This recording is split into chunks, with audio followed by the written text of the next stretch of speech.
Good day, delegates for the Africa Unit Movement for Decolonization Convention. My name is Sazane Jethro Ngwenya, a full-time lecturer at the Midland State University under the Faculty of Social Sciences, Department of Human Resource Management. I'll present to you a topic on the demands for labor exploitation and African minerals, also known as modern slavery. I'll start by the definition of modern slavery. Modern slavery exists any time a person has been recruited, transported, or compelled to work by force, fraud, or coercion. This normally happens when victims are forced into labor either in mines, in the agriculture sector, or the manufacturing sector. So in such instances, victims do not have the means to live on their own will when they are subjected to slavery. Like I've mentioned, slavery most often occurs in industries that are labor intensive, low skilled, and under-regulated across the world. The UK's Modern Slavery Act defines modern slavery as holding a person in slavery or servitude, or requiring a person to perform forced or compulsory labor. Then I'll go on and look at the global slavery statistics. The International Labour Organization estimates that over 46 million people globally are victims of forced labor. The Global Slavery Index estimates for 2022 showed two African countries, namely Nigeria and the Democratic Republic of the Congo, in the top 10 countries in the world in perpetuating modern slavery, with over 1.3 million and 1.4 million estimated slaves, respectively. My presentation is going to be anchored on the views of Aristotle on nature, necessity, and criticism. Aristotle strongly believed and justified the institution of slavery. He was actually a Greek philosopher, so he opined slaves as the possession of the family, or in other words, they were actually considered as the property of the master or the family. He stated that slavery is natural and beneficial to both the master as well as the slaves. He was of the belief that the slaves have no reasoning power, despite the ability to understand and follow their intellect. Therefore, according to Aristotle, natural slaves are those who understand reason but possess no reasoning ability. So in other words, the slaves were actually considered to be those people who have less of reasoning ability in the society. So as a result, they were not able to reason fully, and they were taken advantage of and subjected to modern slavery. He also viewed slavery as a natural phenomenon. In other words, the superior would rule over the inferior, just as the soul rules over the body and reason over appetite. Slaves are considered necessary because they provide leisure that was most essential for the welfare of the state. Aristotle was of the opinion that slaves have sustained the Greek social and economic system, and they helped Greece against social disorder and chaos.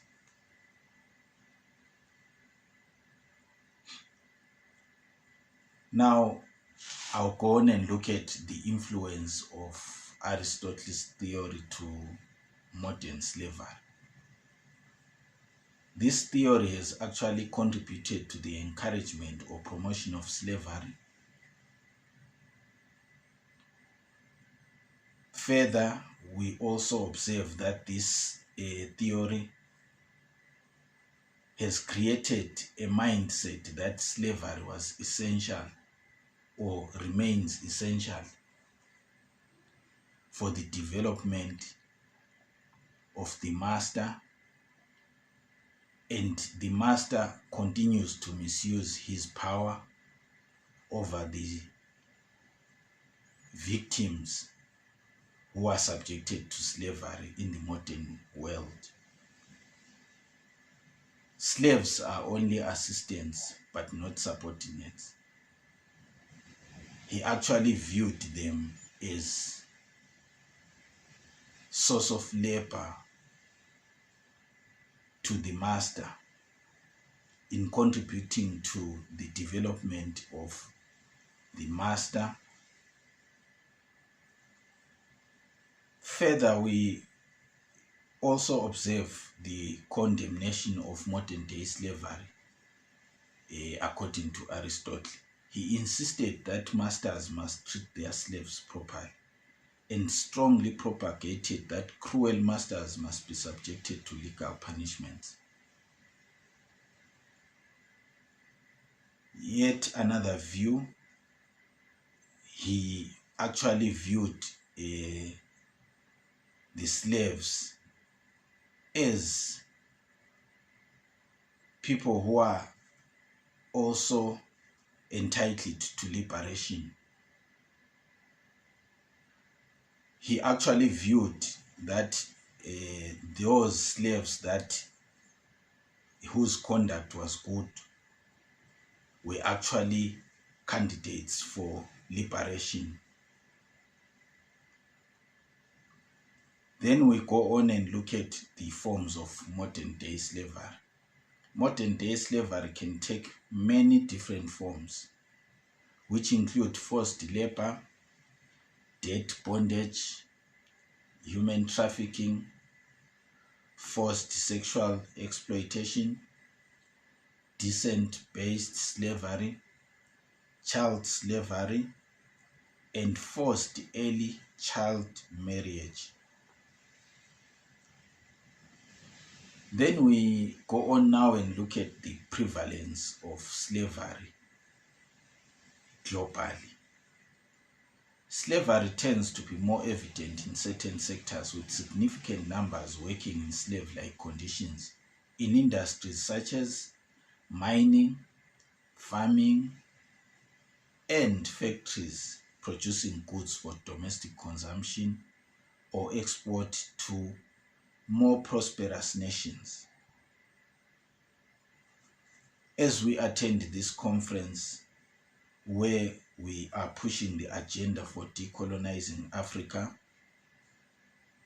it is paramount, or it is of paramount importance to view slavery as an enemy of Africa, of Africans, as we have highlighted that the production of goods are actually meant for the exports to the prosperous nations, that is the Western nations. Then we go on and look at the vulnerable groups that are subjected to slavery across Africa. Unaccompanied, internally displaced children and adults, children accompanied by an adult who is not their relative or legal guardian, young girls and women, former victims of modern slavery or trafficking, men such as those with substance misuse issues, deaths in their country of origin, or as a result of illegal migration, mental health problems, or learning disabilities. Then we go on and look at the drivers of modern slavery. What is it that is fueling modern slavery in Africa and the world at large? In Africa, it has been observed that most countries are experiencing a lot of poverty and inequality, discrimination, including discrimination against women, conflicts, humanitarian crisis, criminality and corruption, and relentless cost pressures through supply chains. This was actually observed by the CTC group in 2019. Secondly, we also are observing issues to do with vulnerability due to issues such as inaccessibility of services such as water, safety, security, food, healthcare, and the patterns of migration where people are displaced due to conflicts, or where people seek greener pastures in the Western world.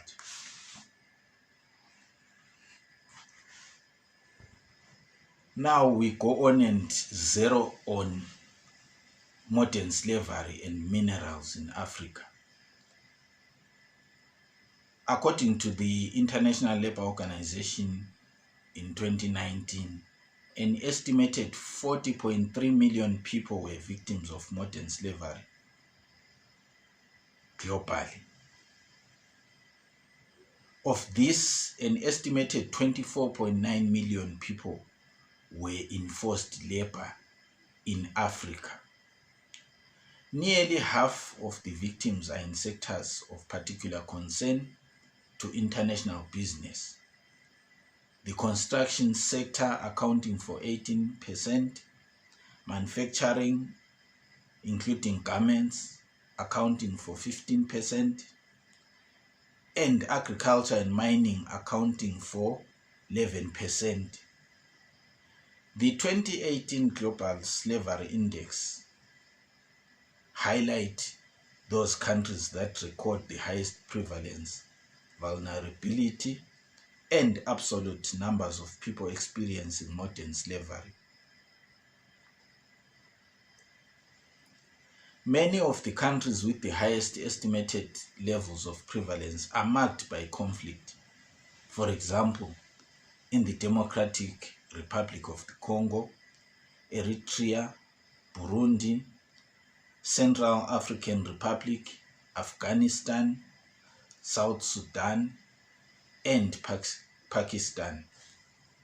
The three countries with highest prevalence of modern slavery that have been noted are North Korea, Eritrea, and Burundi. These actually stand out as having a very high prevalence of state-imposed forced labor.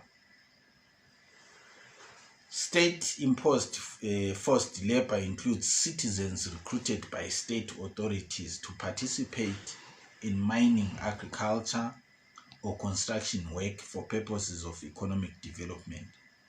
So this kind of forced labor is actually being perpetuated or perpetrated by the governments of particular countries. Now we want to go on and look at specific countries in mining. I'm going to focus on 3 countries, namely the Democratic Republic of the Congo, Zimbabwe, and South Africa. I'll first look at Congo. Approximately 1 million people, or about 1% of its population, are said to be living in modern slavery, and perhaps as many as 40,000 children working in artisanal cobalt mines.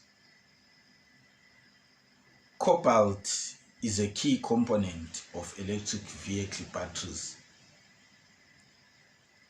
This mineral has never been so important, with annual demand estimated by the World Bank to reach 644,000 tons by the year 2050.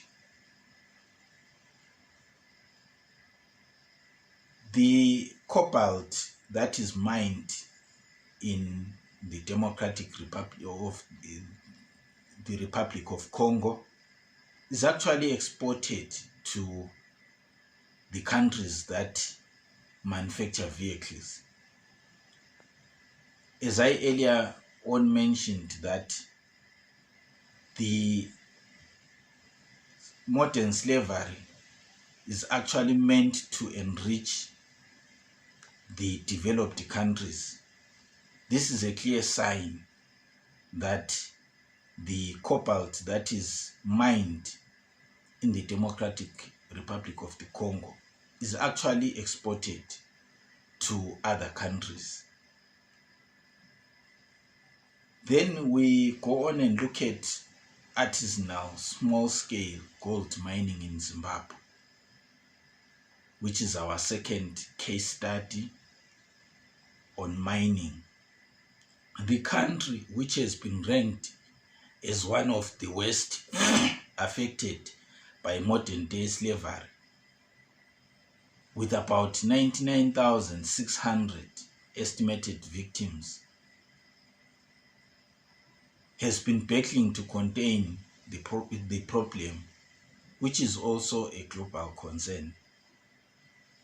Nyavaya 2021 conducted a study in Zimbabwe focusing on gold mining areas, where he observed mining shafts dotted around Mazoe Jumbo mining area, where a gold rush over the years has actually resulted in many people, particularly young men, coming to the area to participate in mining activities. In Zimbabwe, there is a concept of a sponsor. A sponsor is someone who actually provides the tools. He actually owns and hires out these tools to a group of people who work under his care. He also provides food, water, among other needs during the extraction process. So a sponsor is responsible for providing tools such as picks, shovels, ropes, explosives, blasters, and hammers, among others, to a group of vulnerable young men who do not have the capacity to own this or these equipment for the purposes of mining on their own.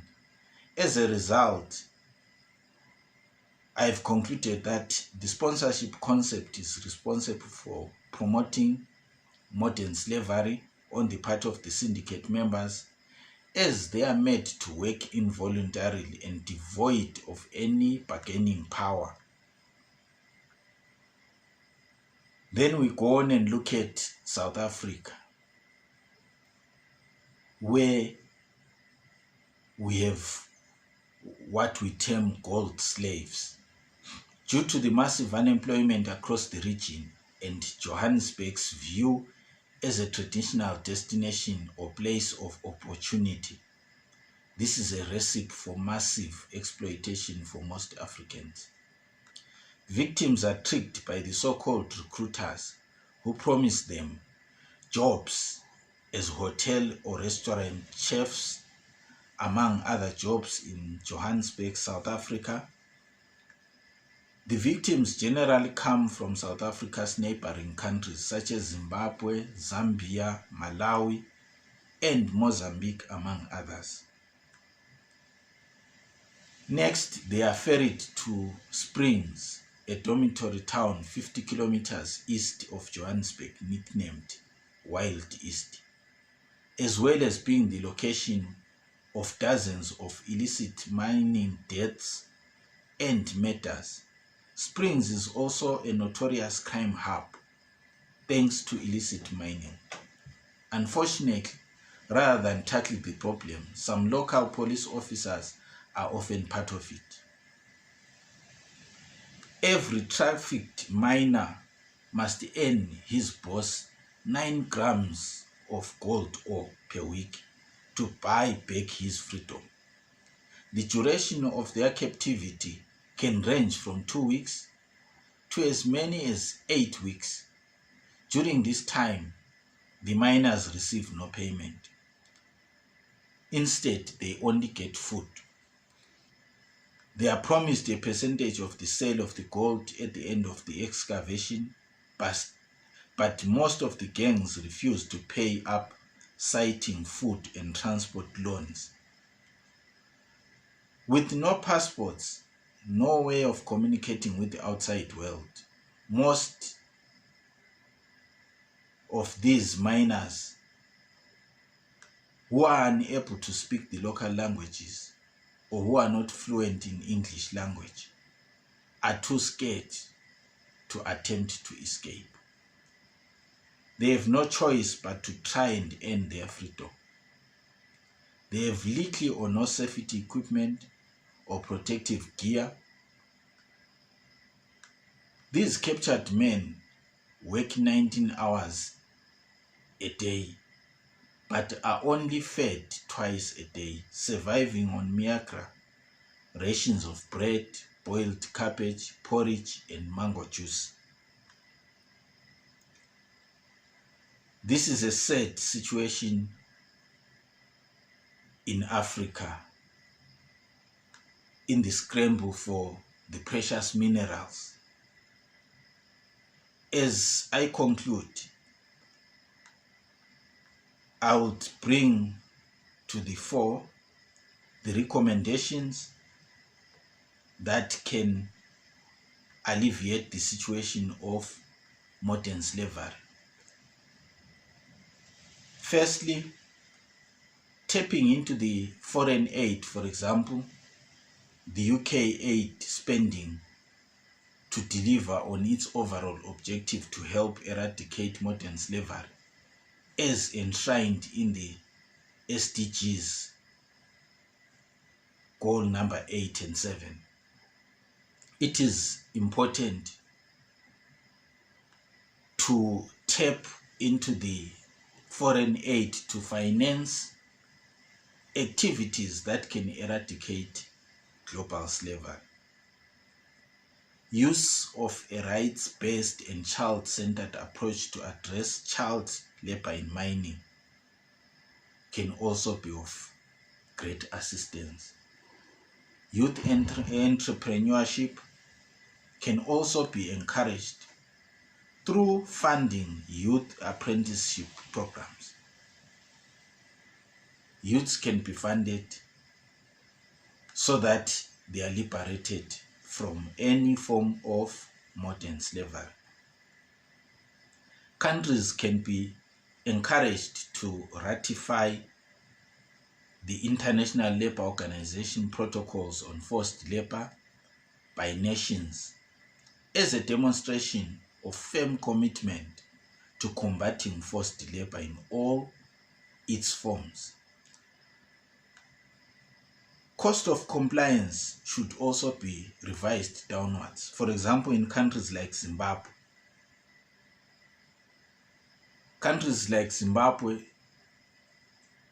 to formalize your mining activities may be a challenge because of lack of funding to finance the regulatory requirements towards getting licenses so that these miners can mine legally. And there is also a red tape when it comes to getting these licenses. Thank you very much.